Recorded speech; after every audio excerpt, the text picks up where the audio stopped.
दक्ष police news, पहिले खाकी मग बाकी। खरीप हंगाम 2024 मध्ये शेतकऱ्यांचा कापूस, मका, ज्वारी, बाजरी, उडीद, मूग, सोयाबीन अशा विविध पिकांची शेतकऱ्यांनी पेरणी केली।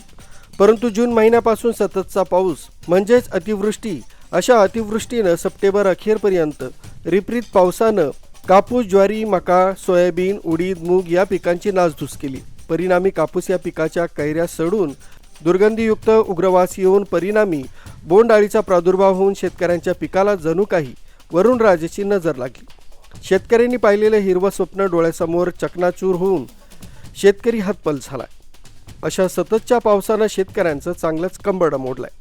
शासन तसंच सरकार, पीक विमा कंपनी यांनी खरीप 2024चा पीक विमा मंजूर करावा अशी मागणी शरद जोशी प्रणीत शेतकरी संघटना जळगाव पारोळाच्या वतीनं तहसील कार्यालय तसंच कृषी विभाग कार्यालय यांना निवेदन देण्यात आलं।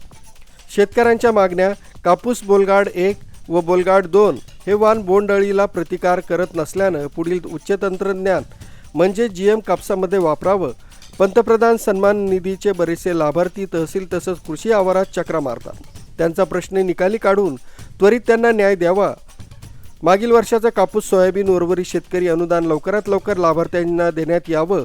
तसंच वन्य प्राण्यांपासून शेती पिकांचं संरक्षण होण्यासह शासनानं अनुदानावर कुंपण योजना त्वरित राबवावी। खरीप पीक विमा योजनेचा लाभ त्वरित द्यावा। अशा विविध प्रकारच्या मागण्यांसाठी शरद जोशी प्रणीत शेतकरी संघटनेनं तहसीलदार अनिल पाटील तसंच कृषी अधिकारी दीपक आहिर यांना निवेदन दिलंय।